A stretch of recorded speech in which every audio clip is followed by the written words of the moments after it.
So welcome to the second part of this morning session. I hope everybody enjoyed coffee and other goodies, got to ask many questions and improved communication and did away with all the crises. So now, after the panel discussion, we're actually going to have a lecture. The lecturer is Jack Dongarra, who received the Turing Award for his work on mathematical software. He has been at the University of Tennessee for a long time, so a third of a century apparently. And yeah, I should also say he's a nice guy because he has been to Dagstuhl.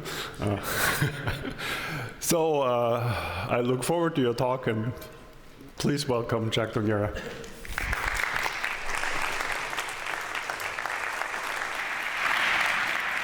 Well, thank you very much for that introduction. So I'm going to talk about a number of things today. Let's see, are my slides up there? There they are. Okay, thank you.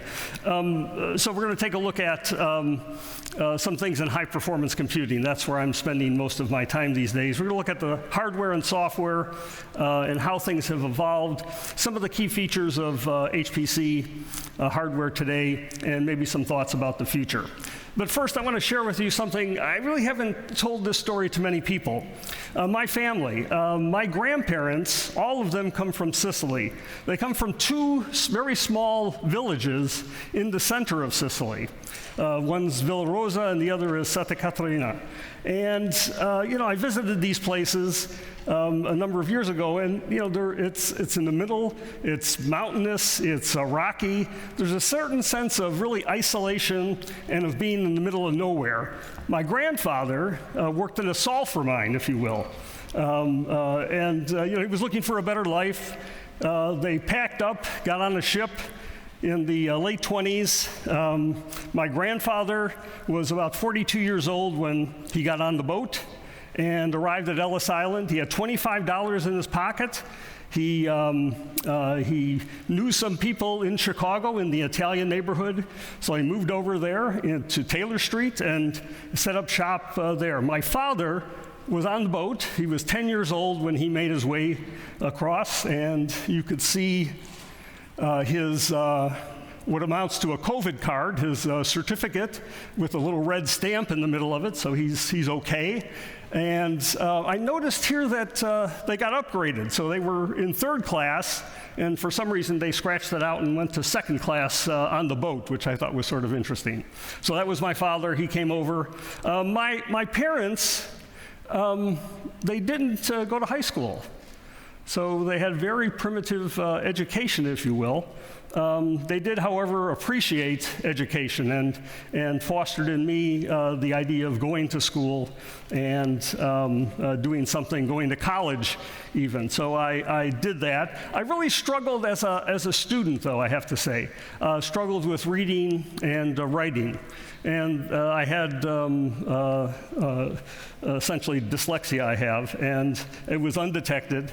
I wanted to be a teacher. I enrolled at a place in Chicago where I grew up, where they educated the teachers in the Chicago public school system. So that's where I enrolled as potentially a high school teacher.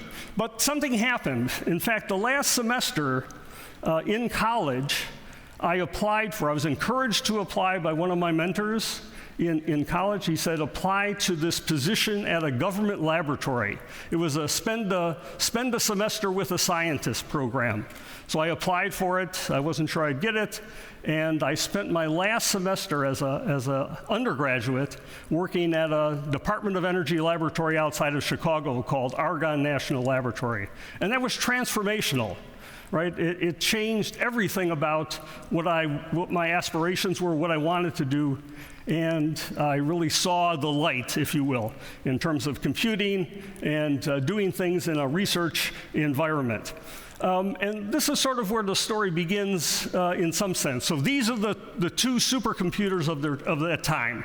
Back in the 70s, there was a machine from Control Data Corporation called the 7600, and a machine that we had at Argonne National Lab called an IBM 37195. They were both state-of-the-art serial machines, although they had very sophisticated architectures for doing pipelining and overlapping operations there. You can see the CDC machine had 65,000 words of primary memory. That was the amount of memory they had, 60-bit words. Seymour Cray was the designer of this system, and the stories are that it would fall over, a few times during the day. About 4 times a day, it would actually break down, and they'd have to do some repairs to the hardware. The machine at Argonne was a machine which had a 18.5 megahertz cycle time. It had 4 megabytes of storage associated with it. And again, those were the high-performance machines at the time. At Argonne, there was a project going on to take some ALGOL algorithms. ALGOL algorithms from a book called The Handbook for Linear Algebra by Jim Wilkinson and Christian Reintz. Jim Wilkinson received the Turing Award in 1970 for his work on rounding errors in algebraic processes, and also the concept of backward error. So in that book was the state-of-the-art for solving eigenvalue problems. At Argonne, along with colleagues from a number of places, the project was to take those ALGOL algorithms and transform them into Fortran. So with the translation process, but we wanted to develop software that was portable that would run on all the machines that we had access to without making major changes to the software. This is at a time when we didn't have IEEE arithmetic. All the manufacturers had their own way of representing numbers, and we had algorithms that were iterative in nature, trying to converge given a certain accuracy, so we had to be very careful about that aspect of the algorithms itself. So this was a translation effort, basically taking ALGOL, moving it into Fortran, and we did it very faithfully. Faithfully in the sense that ALGOL stores its arrays by rows, and if you know something about Fortran, it stores data by columns. So we represented the row orientation because of our naive translation of the ALGOL into Fortran. So that led to a number of issues in terms of performance of the software that was developed, but this was really the state-of-the-art in terms of eigenvalue problems. We were designing these for the scalar machines that were there at that time. Shortly after that, in the mid-70s, things changed radically for the hardware configurations. We had vector machines. There were 2 machines that really stand out in terms of carrying on vector operations. And that was a Cray 1, again from Seymour Cray, the guy who designed that 7600 in the previous decade. This machine here had a 12.5 nanosecond cycle time, 1 megaword of memory. It was able to execute a peak performance of 120 million floating point operations per second. So a floating point operation, and when I talk about them, I mean adds and multiplies. So we should have the notion of 120 megaflops, adds and multiplies carried out there. The rival machine was the CDC Star 100 machine. Again, vector architecture, vector instructions, SIMD kind of architecture, but quite different in terms of how they operated. The Cray machine had vector registers, and those vector registers allowed one to cache data, so we didn't have to continually go back to storage. We can save data in those vector registers. The CDC Star 100 didn't have a vector register notation. Data had to be streamed from memory, so each operation streamed data from memory into the functional units, and then the results were streamed back out into main memory. So that caused an enormous amount of delay because of that streaming action, where on the Cray we were able to cache the data in vector registers. So the Cray, I would say, is a very successful architecture. Over 100 of those Cray 1 systems were sold. The CDC system didn't sell very many, although the national labs were gravitating towards both Cray and that CDC machine at that time in the States. Okay, so we saw vector machines. machines, we immediately said we should change our software strategy and do not scalar operations, but vector operations. There was a standard, a de facto standard that was coming out at the time called the Level 1 Basic Linear Algebra Subroutines. They were vector operations. So we embraced those vector operations as a standard with the hopes that the manufacturer would do a good job of implementing them on those machines, and we designed a package. That package was called LinPack. So many people know LinPack by a benchmark. Well, this is the origins, if you will, of that benchmark. So this is a package of mathematical software for dealing with systems of linear equations, and also singular value decomposition, least squares problems, and the like. So that package was developed.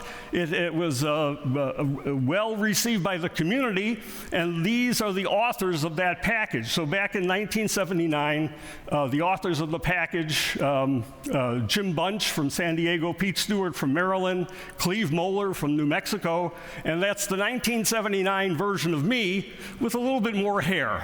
That's my car, and that's my license plate on my car, right? So LinPack was a fun project. We got together during the summers to work on the software.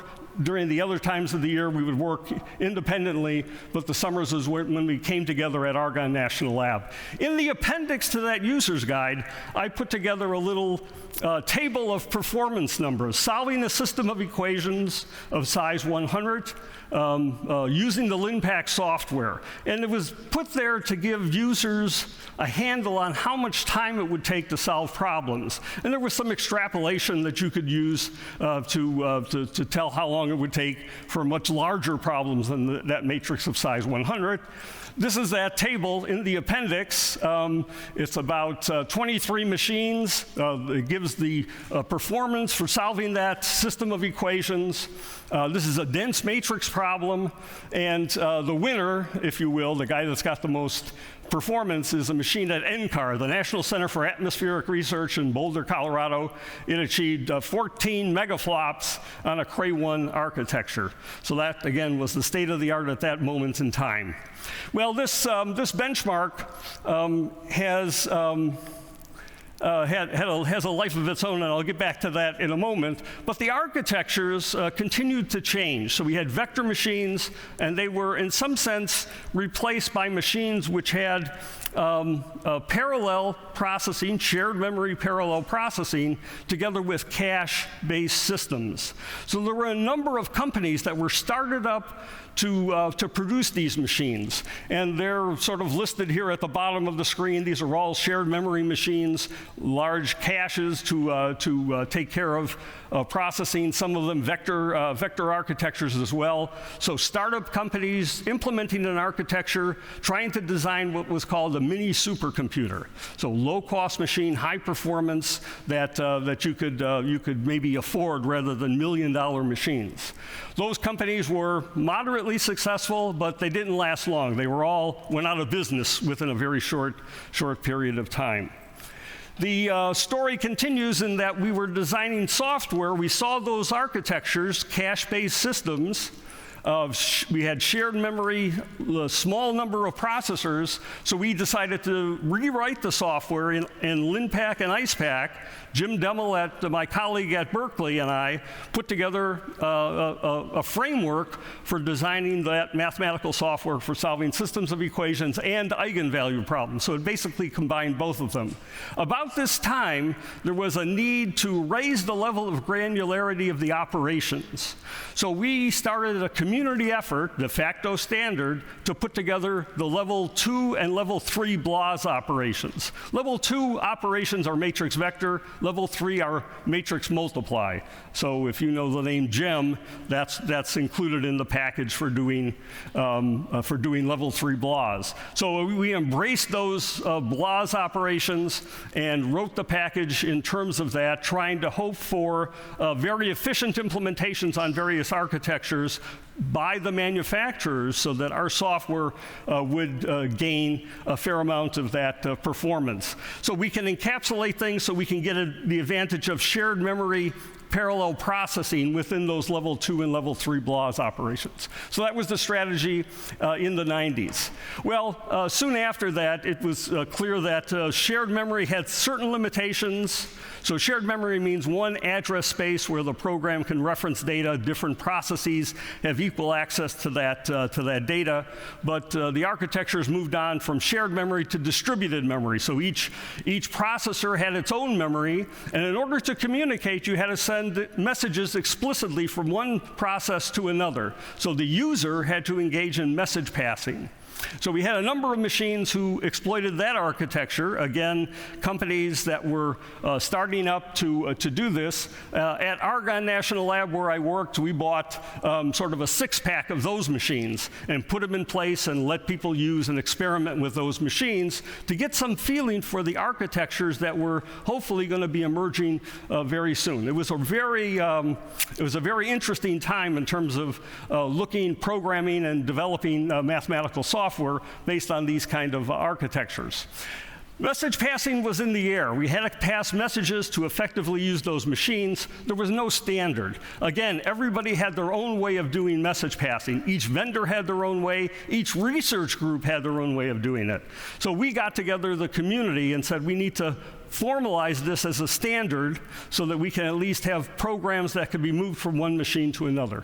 So we started up something called the Message Passing Interface Forum, and it was an incredible activity. We met 3 days a week, three days every 6 weeks. And after a year and a half of meeting, arguing and discussing what should be in the standard, the MPI de facto standard emerged. It was immediately embraced by the manufacturers, and we had reference implementation already in place, and then it was easy to use it and develop it within applications. So that was a very good way to gen up all the software that we had using that as an interface, trying to get this portable implementation done. And that led to taking the algorithms that were in LAPACK for shared memory machines with cache-based systems to creating a package called ScalePack, which did the message passing. And that was a fairly easy translational process because all of the components were in place allowing us to do that. So ScalePack was the software that was in place for doing linear algebra on large parallel systems, and that had a layer which allowed us to do message passing in a very convenient way that was called the PBLAS, the message passing layer. And again, my colleague at Berkeley, Jim Demmel and his crew, and my group at Argonne, and then also at the University of Tennessee, when I moved there, took on that job of putting that package together. Architecture continued to change. The machines that we started to see at right after the turn of the century were machines that had many core, multiple cores on a chip, together with accelerators to boost the performance. So GPUs were the thing that were used to do that boosting of performance. So we saw the opportunity again to experiment and to rewrite software. So we did that through a couple of packages. The Plasma package was a package which exploited many core architectures, and a package we have called Magma was focused explicitly on GPU architectures to try to gain as much performance using the frameworks that we had in place for that software. So those were, I would call, experimental packages along the road. The one thing that was happening was we were getting more and more processes in our machines. And our notion of parallel processing was really quite primitive at the time. It was basically fork-join kind of parallelism. But when you have 10,000 processes running, you can't do the kind of bulk synchronous processing that goes with loop-level parallelism. It really just hampers or limits the amount of parallelism that you can exploit. You're always waiting for the last guy to finish before you can move on to the next step. So we looked around in our bag of tools as computer scientists and said, maybe we can exploit directed acyclic graphs. So we expressed the algorithms in terms of a directed acyclic graph, allowing us to exploit as much possible parallelism by looking at the critical path and then executing that critical path, which would release the parallelism within our application. So that was the strategy that we have today. We also have a notion of doing batches of operations. We see over and over again in our software and also in applications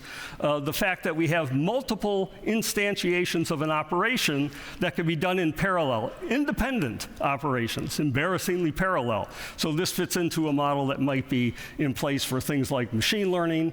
We also have the occasion for doing multiple kinds of matrix decompositions. So we have people coming to us and say they have 20,000 singular value decompositions they want to do at the same time, small matrices, and what could we do to help speed up that computation? So we put in place the way to batch up those operations so you make one call and that's able to be executed or scheduled across whatever parallel system that you have in place. So that's a project that we have. Parsec is a mechanism for doing that directed acyclic graph scheduling that we've designed, but there are many other designs of that. We see that kind of thing being now done within the programming paradigms that we're used to. OpenMP has mechanisms for doing this, and we go on from there. Well, most recently, we have hybrid architectures. Hybrid meaning, again, multiple CPUs on a chip together with accelerators trying to boost the performance. So with an accelerator, you typically offload things to that accelerator, initiate an operation on the accelerator, and then come back later when it's finished and grab that data and continue on the computation on the multi-core side of it.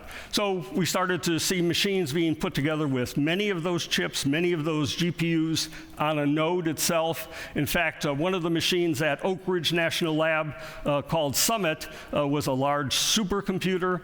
It had a peak performance of 200 petaflops. It consumed about 10 megawatts of power. It was built on an IBM Power 9 processor together with NVIDIA accelerators, and that was the fastest machine during that period of time in 2018 framework. Large numbers of processors, large numbers of the machine itself is, one of these machines that takes up 2 tennis courts of space filled up with racks of machines. So that brought us to rewriting the software yet again, this time with an eye on doing DAG-based scheduling, implementing things that could effectively use those accelerators together with the multi-core framework, and that package is called Slate. So that's the package that's currently under development today. It's being rolled out in a number of ways. It's targeted at the Exascale machines. So the Exascale machines are something that the Department of Energy in the US are putting together to help with applications. But our software is intended to run on that pyramid from the high performance machines, the Exascale systems, all the way down to a laptop. So our software is being targeted so that there's no change to the framework for the software, the underlying components that make up the message passing, the BLAS operations. Of course, they would change, but we would hope that the manufacturers would provide those capabilities. And we like to say that our software is accurate. It's built on community effort, community standards. It has state-of-the-art algorithms. We go for performance, portability, productivity, readability, and reliability that we try to build into that software framework. So this is part of the environment that we have today. It's highly parallel distributed computing using a programming model which is based on that message passing MPI together with OpenMP, a standard that's in place. The fastest machine today is that one up in the upper right corner, something that's called Frontier. It's at Oak Ridge National Laboratory. Its peak performance is 2 exaflops. That's 2 times 10 to the 18 operations per second, and an operation is an add or a multiply of 64-bit operands. So it's a machine that has 8.8 million cores. If you're going to program that at scale, you would better be able to address that level of parallelism. But the thing to note is that 98% of the performance of that machine is coming from the accelerator. So again, you had better be using the accelerator, otherwise you'll get very very little return on your investment, so to speak. Heterogeneous architectures, commodity parts. So this is another story, is that the HPC community today is using commodity processors, commodity accelerators, commodity interconnect, and commodity operating system. And that poses some, I'll call, limitations and some impediments really to get at higher levels of performance. You know, we see with our other colleagues in Microsoft, in Facebook, in Google, at Baidu, at Apple, they're designing their own silicon. They're making the silicon to fit the needs of their applications. Where in the high performance community, because of the financial constraints, we don't have the resources to develop our own silicon. I like to think of those other companies as being exothermic in terms of the funding. They have tremendous amounts of funding that they can invest in the hardware that they need, where the research community on the Department of Energy side and other research efforts like that are really endothermic. They're limited in terms of funding, and they need much more funding to operate correctly. So simple loop-level parallelism is not going to cut it in this regime. We have to exploit other techniques to get the most leverage in terms of the parallel processing. And the other thing is that communication is tremendously expensive compared to floating point. Our floating point operations are over-provisioned on our machines today. We have too much floating point capability compared to the limited data movement that we have. So the bandwidth and the latency associated with moving data is crippling, I'll say, the kinds of algorithms and software that we have. We just have this excess of floating point capabilities that we have there. And that leads to the situation where that conventional wisdom of thinking about comparing two algorithms, and if one algorithm has less floating point operations, you know, we would gravitate to that algorithm, but that may not be the best one in terms of time to solution, because that algorithm may do much more data movement. So, you know, we have to take that into account in a very realistic way when we look at that. And you know, today we have different kinds of different levels of floating point operations. So we think of scientific computing using 64 or 32-bit floating point operations. Today we have 16-bit floating point operations. There's a standard for that. In fact, Velvel Kahan received a Turing Award for his contributions to the development of the IEEE standard for floating point. And you know, in addition to that 16-bit floating point operations that we have today, we even see architectures which have 8-bit floating point operations. And those are not put there for what I would call the typical scientific computation. They're put there for the machine learning applications, which can, in fact, get by or get away with that shorter precision. But in the mathematical software area, we're experimenting with it, and we have a number of techniques which can actually exploit that 16-bit floating point, getting higher performance, where we do the bulk of the computation at 16-bit, and then using some mathematical techniques to enhance the accuracy, getting it up to the point where, in fact, it's the same as if we had done the whole computation in 64-bit arithmetic, doing much less work along the way. So there's some exciting things to explore there in terms of that. I'm not sure that we can go as low as 8-bit floating point arithmetic, but that's to be seen in some sense. We may have to leave that just for our colleagues doing machine learning. And now my thing seems to be stopped. I don't know if that's oh, I see. So now it's trying to authenticate using Eduroam. So we'll stop doing that. Okay, so the fastest, no, there we go. So the fastest computer today is at an exaflop. So what's an exaflop? Well, it's 10 to the 18 floating point operations per second. Okay, so that's an exaflop. We're talking about floating point operations, 64-bit floating point adds or multiplies. That's where we're at with scientific computing. So whenever I mention exaflops, that's what I'm going to be referring to. So exa is a billion floating point operations per second. Billion. I have a hard time getting my hands around that. I gave a talk a few weeks ago in France. After the talk, I was interviewed by the local newspaper guy, and I said, billion operations, these exascale machines. The next day in the paper, it said 2 billion. So it's not 2 billion, it's a billion operations per second. So you should go away with that notion. So that's incredible. So, you know, think of it, again, I was trying to relate this to the newspaper guy. I said, if each person on Earth did 1 operation per second, okay, 1 operation per second, it would take 4 years for the Earth's population to do what the Exascale machine could do in 1 second. You know, that's sort of where we are with these kind of computations. So very impressive. You know, I became an accidental benchmarker in some sense back in 1993.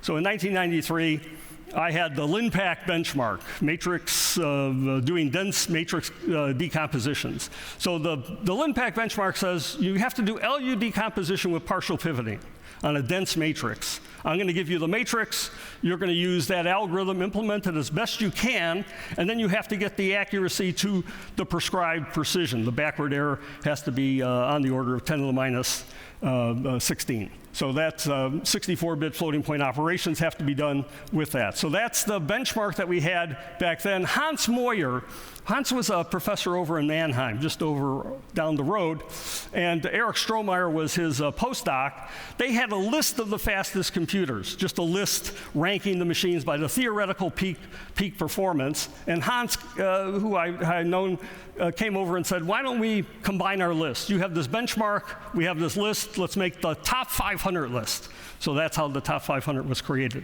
So that's a list of the 500 fastest computers running the LINPACK benchmark, solving a dense matrix problem. And that's been going on since 1993. So we have a lot of historic information for that. Again, dense matrix calculation, AX equals B, very simple Gaussian elimination. You have to use that algorithm, partial pivoting, and we'll enter it into the list. That list comes out twice a year in June and November. And this, in some sense, is a snapshot of high performance computing. So we're looking at years here from 1993 until today, or until the most recent list, which was in June. And we're looking at the guy at the top. The red dots here are representing the machine at position number 1. So the fastest computer today is 1.1 exaflops. That's actually running the benchmark, 1.1 exaflops. Billion operations per second.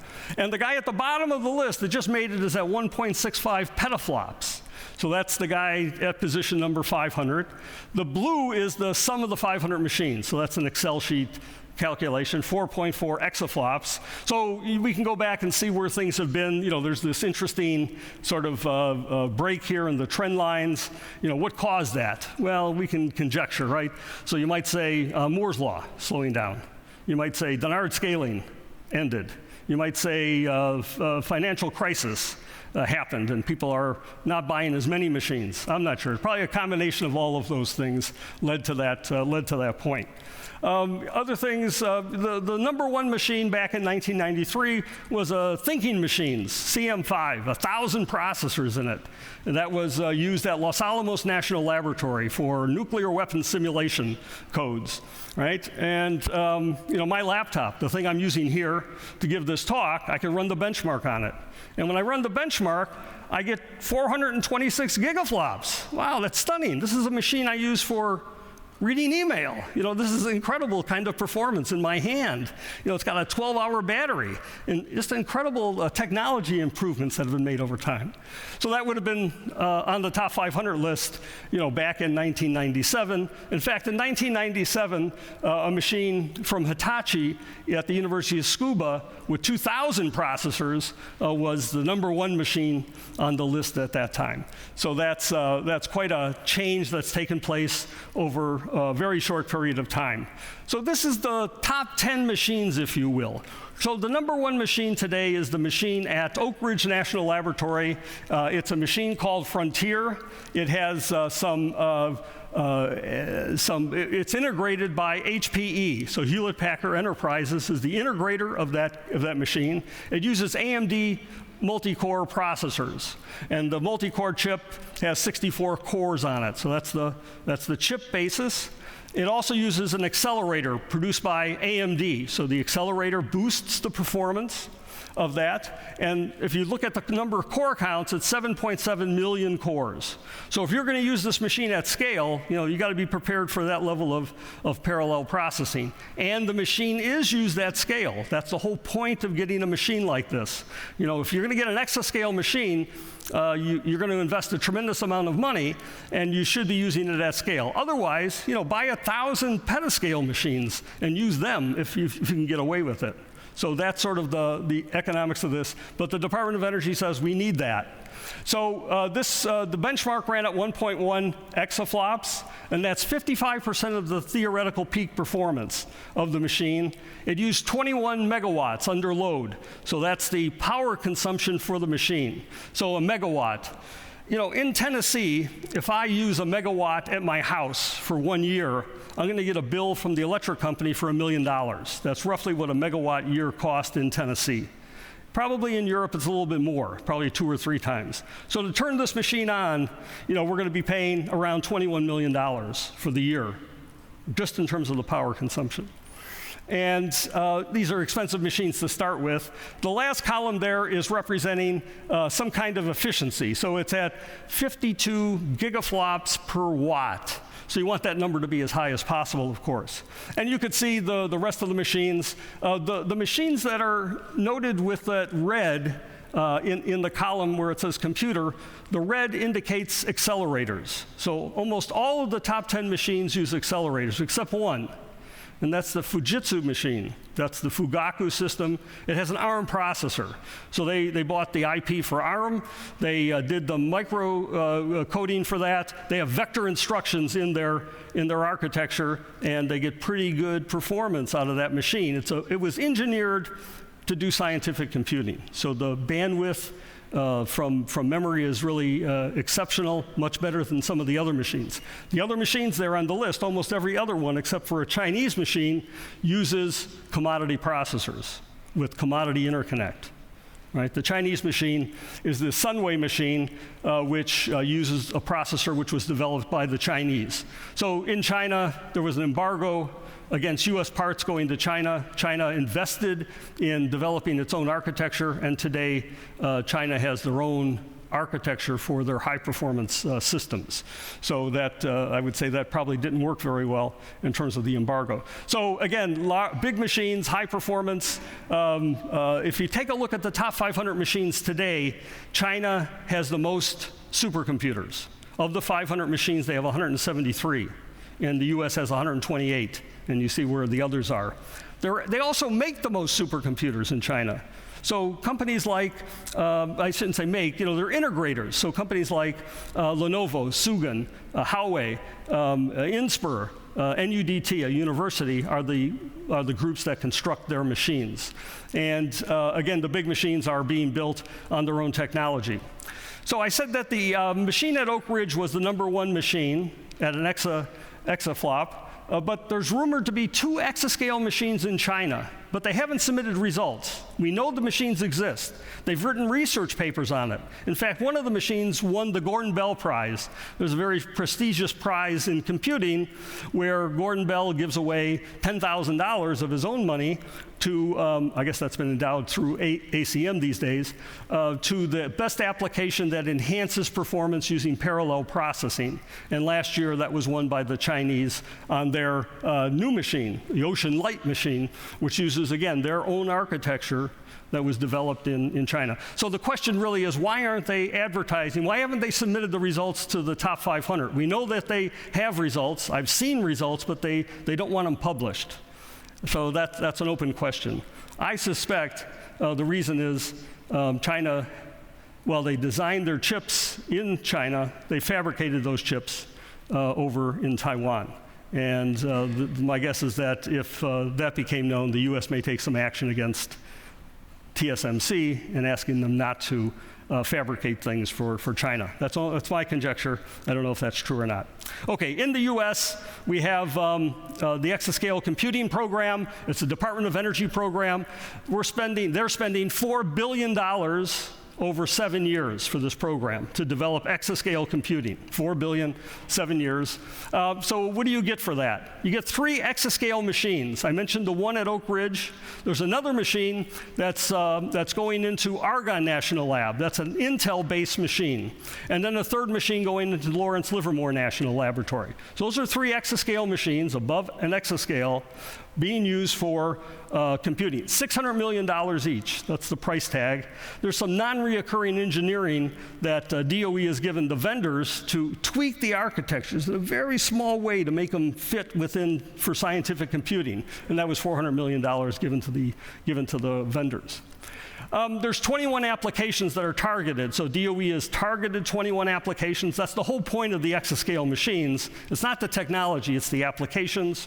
And then there's a software stack that's being developed, 84 software projects that are in place at various laboratories, Department of Energy laboratories and universities are contributing to that. My group at Tennessee is involved in 6 of those projects, which we're making good on and getting funding for. Okay, so I guess I want to end very soon here. When we look at performance of numerical computations, data movement's a big deal. So this chart here is supposed to give a hint of that. So this is looking at time and processors that were developed, and on the y-axis it's the execution rate, flops, divided by the amount of data you can move from memory, words per second. So what we want to have is a lot of words from memory and a lot of flops, right? You want those to be matched, actually. So we had machines in the old days that did that. So the early Cray machines were very good at matching data movement with floating point operations, getting a ratio of one floating point per 1 data movement. But over time, that's changed. So as we see that the things progress, we're in a situation today where we're up a few hundred floating point operations in the time it takes to move 1 word of data from memory. So the data movement is really going to cripple the operations here.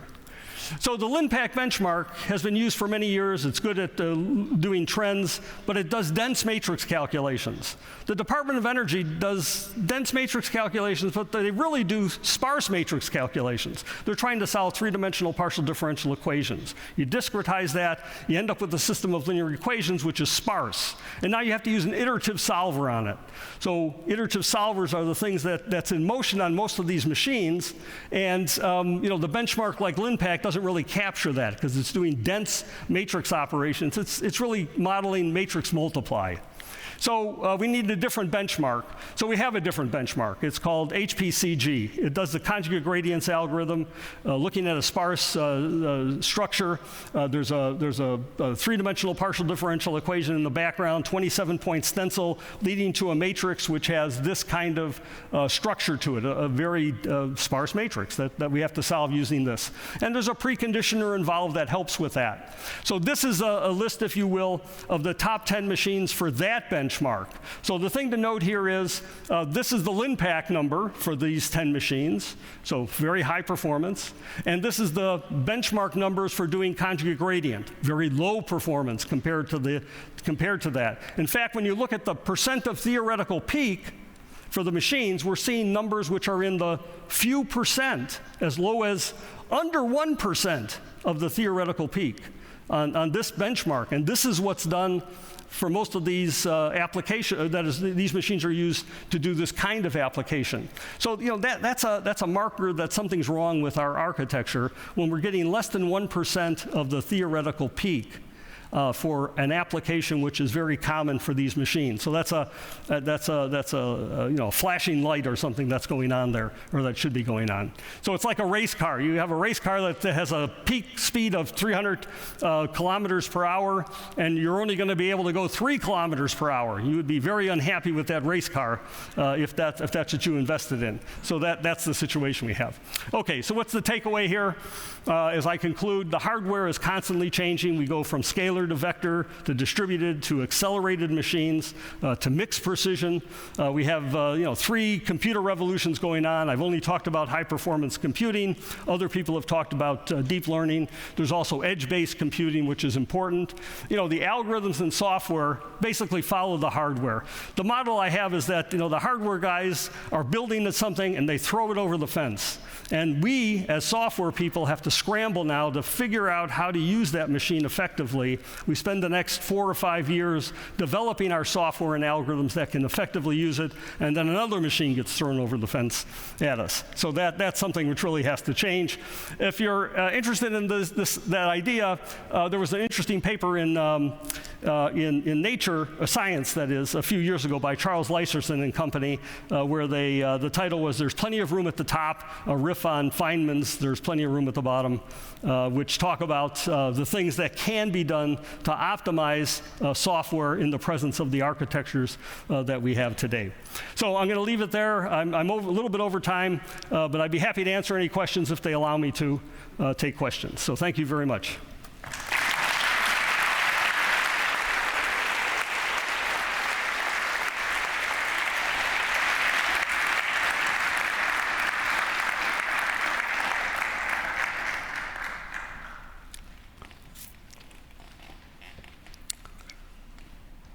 Where's our chairman? Are there any questions? Yes. Oh, thank you very much, Professor Dongarra. You also reminded me to Hans Moyer, with whom we were cooperating. In fact, we had the first parallel computer of Parsitek. Okay. My question goes now, due to my experience, we have not just a couple machines with software, but we also with a model, what we want to compute.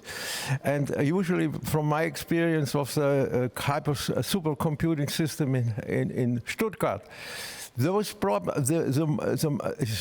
also the mathematical modeling of a problem should be adapted to the machine and vice versa. Could you comment? Right. So in an ideal world, we would develop software that could adapt to the underlying architecture to try to exploit as much performance as possible. So I think that's a very good way forward. Machine learning comes to mind as a technique that could be used to do some of that adaptation. And there have been a number of projects which go down that path. They explore the architecture as the first step. They try to figure out what the architecture is about in terms of the functional units, in terms of the operations, in terms of the bandwidth, in terms of various things. And then from that, they try to understand what the best way of exploiting that within the algorithm.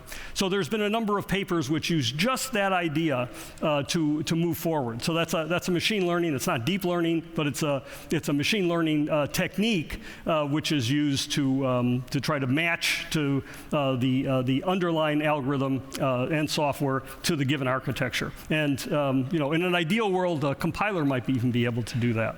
But we don't have an ideal world. I go one step further. Please. You also have to put your problem just into the machine. Absolutely. Because we had in Stuttgart mainly fluid dynamics, but it doesn't use the structure well enough because. Yeah, absolutely right. So we have to target not just the general problem, but also the specifics of the problem that the underlying data structures that you have to do that modeling as well. So I agree. Those are all important things that should be taken into consideration during the course of that optimization. Yes. One of the biggest users of supercomputers is the NSA. Are they designing their own computers? Are they benefiting from the kind of research that you are doing? It seems to be a kind of black hole with almost no information escaping from it. So the National Security Agency is a secret agency in the U.S. Which uses high-performance computers to detect various things. A lot of graph algorithms going on there. I have no idea, to be honest. I have no knowledge, or I'm not allowed to say. One of those two things is true. And they do, and it is a black hole because they're not letting on to what they're doing or how they're doing it. They have need for certain kind of machines which are different, and it's my best guess would be they're designing their own hardware. And we in the scientific world have to sort of grovel and use commodity parts to build our stuff.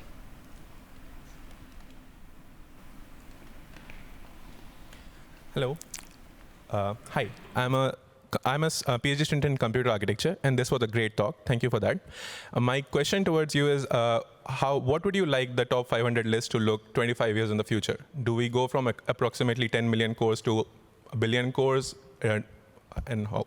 Right. So the first thing I would say is we made a mistake. So Hans and I, Hans, I think, wanted to capture that notion of Fortune 500. So he gravitated to 500. 500 is too many.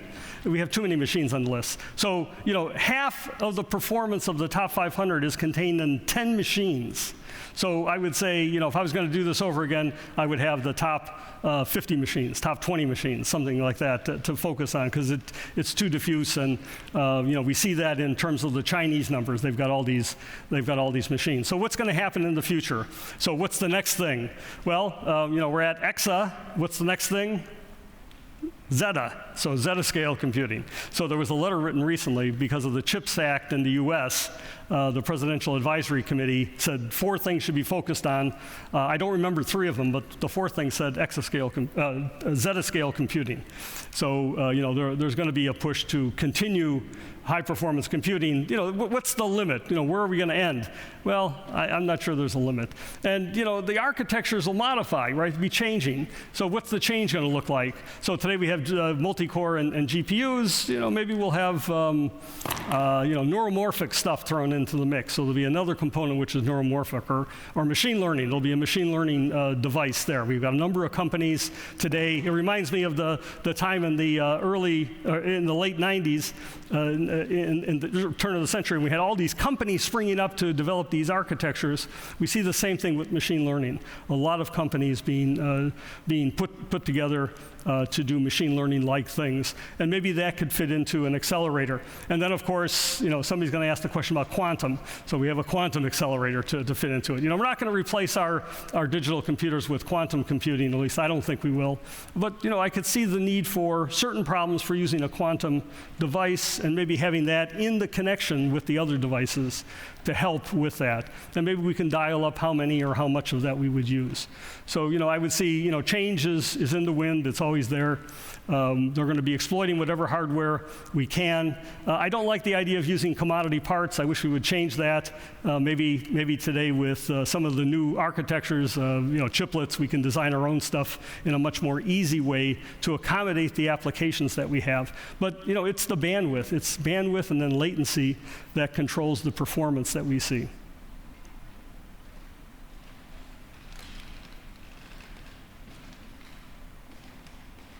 We're all getting, here's one here. Eric? All right.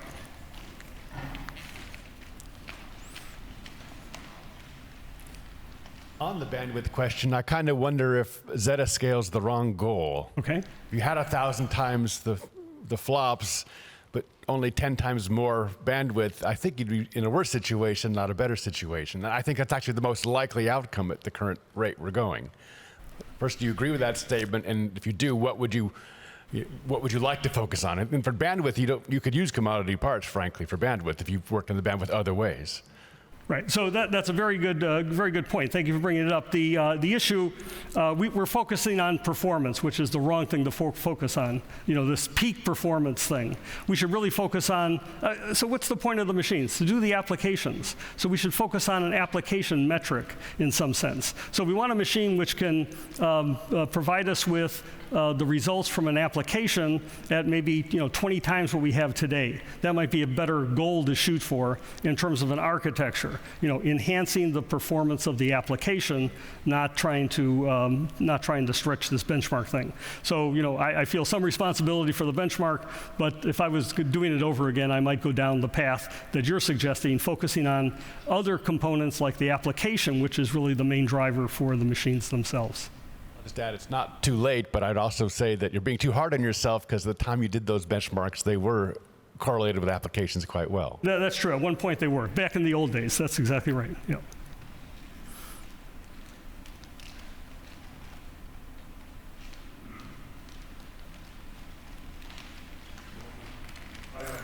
Yes, please. You were complaining, well, not a little bit, actually quite a bit, about manufacturers producing, I should step away from the Yeah. loudspeaker. Manufacturers are producing hardware and then they throw it over the fence to you. You have to do something with it. Now, you're not the only one complaining. I mean, you talk to people who construct compilers, they complain about this effect. You talk to people who analyze real-time systems or real-time processes to be used in, let's say, controlling airplanes. They complain about this fact. So now, on the other hand, you had ways of actually influencing manufacturers, like the floating point standard or the MPI standard that you talked about. So do you see any ways of actually having some impact on manufacturers so if they produce something that you can deal with better? Right. So we talk about this notion of co-design.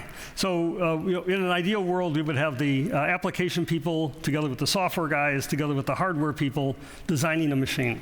And that machine would have better balance in that context. So that would be an ideal way of doing it. You know, the Department of Energy threw some money at the hardware guys through this non-reoccurring engineering, but they made such small changes to the hardware that they're almost insignificant, to be honest. And they spent, I forgot how much, $300 million or something, $400 million. And you know, when I look at other places, a good example is the Japanese machine, the Fugaku system. So Fugaku was designed using ARM processor. Fujitsu designed it. They designed it in a way to really match the application. So we see much better return in terms of performance for the applications that they're running on the machine. So I think there they really did go the extra step and tried to do that co-design with them from the ground up. Now that machine was expensive, so that machine cost $1 billion. The US machines are around 600 million, so it's more expensive to do the co-design, but the return is that the machines are easier to use by the scientists, and that's really why they're in place there, to help the scientists, not to develop the technology. It's really to do science.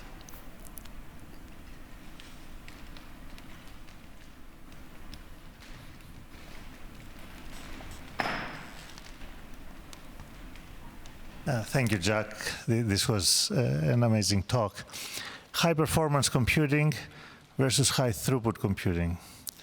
You want to compare how they move ahead, how they interact? Sure, they're both important. High throughput computing, that's a necessity that we need and want and love. But high performance computing is really for the applications that have to have the fastest machines. So as I mentioned, there are applications which run on the whole machine. They're the only thing that's running at a certain time, and that's why they're there. Otherwise, buy 1,000 of these lower performance machines and get the better bang for your buck in some sense. But they need them, and they're justified because of that. So capacity machines, high throughput machines are important. We really didn't touch on cloud computing. There's another area there which can service some of the scientific users, but the cloud-based systems are pretty expensive. So if you do a detailed cost analysis, I think it comes out to being 2 or 3 times more expensive to use a cloud-based system than to use one of those large scientific computers. So that's another reason for, it's one of the reasons why they have to have their own machine. Another reason is, there may be security issues that have to be thought about as well. So, there's many things that have to be juggled.